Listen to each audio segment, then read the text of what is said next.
પૃથ્વીના તળિયે એક વિશાળ થીજી ગયેલું રણ આવેલું છે. એક એવો ખંડ જે માનવ સંસ્કૃતિથી ખૂબ દૂર અને સુરક્ષિત છે, જ્યાં પ્રકૃતિ શાસન કરે છે. એન્ટાર્કટિકામાં આપનું સ્વાગત છે. છેલ્લી સરહદ, ચરમસીમા, સુંદરતા અને અસ્તિત્વની અદ્ભુત ભૂમિ. એન્ટાર્કટિકા પાંચમો સૌથી મોટો ખંડ 14 મિલિયન ચોરસ કિલોમીટરના વિસ્તારમાં ફેલાયેલો છે. તે પૃથ્વી પરનો સૌથી ઠંડો, સૌથી સૂકો અને પવનવાળો ખંડ છે. દક્ષિણ મહાસાગરથી ઘેરાયેલી આ વિશાળ બરફની ચાદરમાં વિશ્વના તાજા પાણીના ભંડારનો લગભગ 90% ભાગ સમાયેલો છે. તેના વિશાળ આઇસબર્ગ્સ અને વિશાળ હિમનદીઓ લગભગ સમગ્ર સપાટીને આવરી લે છે. કોઈ પણ કાયમી માનવ રહેવાસીઓથી વંચિત હોવા છતાં એન્ટાર્કટિકા જીવનની અવિશ્વસનીય શ્રેણીનું ઘર છે, જે ગ્રહ પરના સૌથી પ્રતિકૂળ વાતાવરણમાંના એકમાં ટકી રહેવા માટે અનન્ય રીતે અનુકૂળ છે. એન્ટાર્કટિકા સદીઓ સુધી માનવ જ્ઞાનથી છુપાયેલું રહ્યું છે. 1820 સુધી ફેબિયન વોન બેલિંગશોઝેન અને એડવર્ડ બ્રાન્સફિલ્ડ જેવા સંશોધકોએ તેના બર્ફીલા કિનારાઓની પ્રથમ ઝલક જોઈ હતી. દક્ષિણ ધ્રુવની જીતવાની રેસ 20મી સદીની શરૂઆતમાં ઉત્કૃષ્ટપણે શરૂ થઈ હતી, જેમાં નોર્વેજિયન સંશોધક રોઆલ્ડ એમન્ડસન અને બ્રિટિશ સંશોધક રોબર્ટ ફાલ્કન સ્કોટ આ મહાન સન્માન માટે સ્પર્ધામાં હતા. ડિસેમ્બર 1911માં એમન્ડસન દક્ષિણ ધ્રુવ પર પહોંચનાર પ્રથમ વ્યક્તિ બન્યા. આજે એન્ટાર્કટિકા માત્ર આત્યંતિક પરિસ્થિતિઓનું સ્થળ નથી, પણ સૌથી મહત્વપૂર્ણ વૈજ્ઞાનિક સરહદો પૈકીનું એક છે. આબોહવા પરિવર્તન, હિમનદી શાસ્ત્ર, હવામાન શાસ્ત્ર અને ખગોળશાસ્ત્રના અભ્યાસ માટે તે અમૂલ્ય પ્રયોગશાળા છે. વિશ્વભરના દેશોના વૈજ્ઞાનિક સ્ટેશનો જેમ કે યુનાઇટેડ સ્ટેટ્સનું મેકમર્ડો સ્ટેશન અને રશિયાનું વોસ્ટોક સ્ટેશન સમગ્ર ખંડમાં પથરાયેલા છે.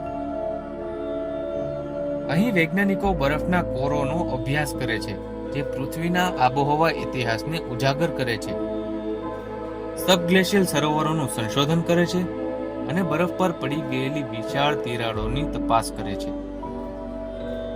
એન્ટાર્કટિકાની આબોહવા અદ્ભુત છે. પૃથ્વી પર અત્યાર સુધીનું સૌથી નીચું તાપમાન -89.2 ડિગ્રી સેલ્સિયસ 1983માં સોવિયત યુનિયનના વોસ્ટોક સ્ટેશન પર માપવામાં આવ્યું હતું.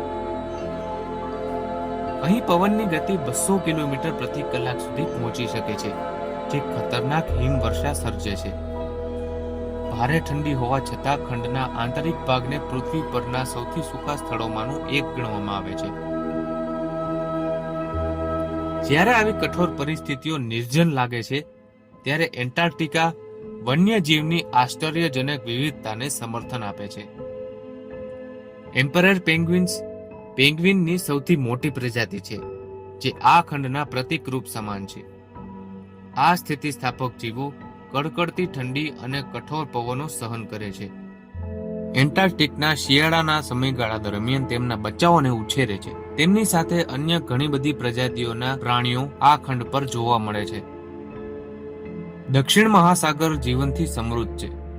એન્ટાર્કટિક ફૂડ ચેનનો પાયો છે.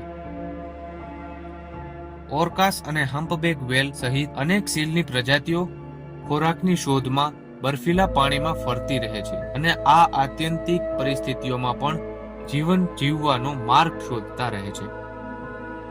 જોકે અહીં કોઈ કાયમી રૂપે રહેતું નથી.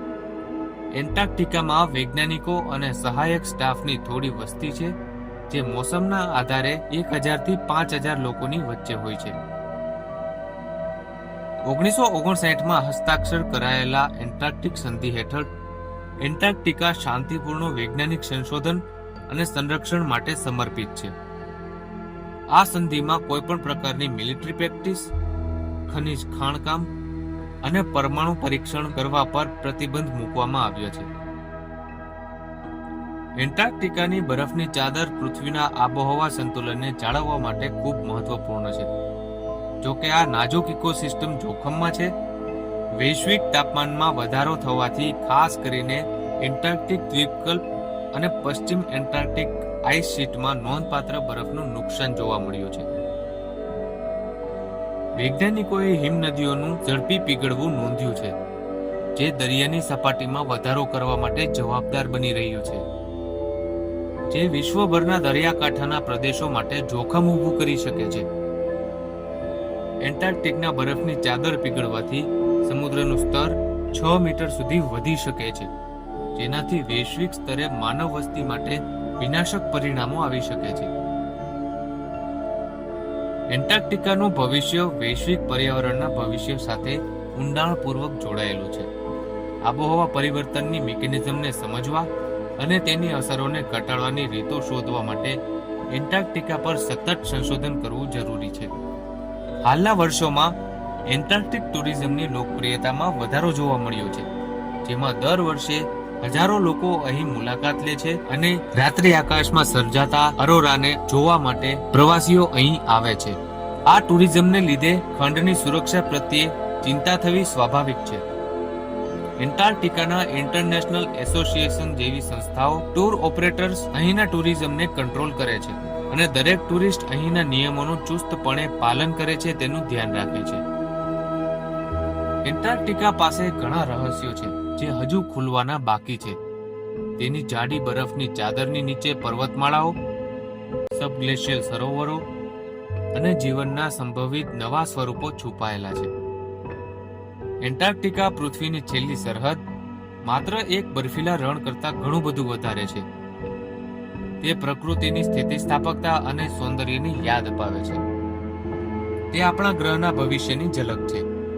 આપણે એ ઓળખવું જોઈએ કે એન્ટાર્કટિકાનું ભાગ્ય પૃથ્વી પરના તમામ જીવનના ભવિષ્ય સાથે જોડાયેલું છે. તેની જાળવણી ખૂબ અગત્યની છે. આ માટે આપણે વૈશ્વિક તાપમાનમાં કેવી રીતે ઘટાડો કરી શકીએ તેના માટે મેં ક્લાઇમેટ ચેન્જ ઉપર એક વિડીયો પણ બનાવેલો છે, જેમાં ગ્લોબલ વોર્મિંગ ઘટાડવાના ઉપાયોની ચર્ચા કરવામાં આવે છે. તે વિડીયોની લિંક મેં ડિસ્ક્રિપ્શન બોક્સમાં એડ કરી દીધી છે. એક વખત તે વિડીયો જરૂરથી જોશો. જો તમને મારા વિડીયો સારા અને ઇન્ફોર્મેટિવ લાગે છે તો વિડીયોઝને લાઈક અને શેર જરૂર કરો. અને જો તમે મારી ચેનલને હજુ સુધી સબસ્ક્રાઇબ નથી કરી તો હમણાં જ સબસ્ક્રાઇબ બટન પર ક્લિક કરી બેલ આઇકન દબાવો, જેથી તમે મારા આવનારા ઇન્ટરેસ્ટિંગ વિડીયોઝની કોઈ પણ અપડેટ ચૂકી ના જાઓ. આશા છે તમને મારો આ વિડીયો પણ ઇન્ફોર્મેટિવ અને સારો લાગ્યો હશે. ફરી મળીશું આવા જ એક ઇન્ટરેસ્ટિંગ ટોપિક સાથે મારા આવનારા વિડીયોમાં.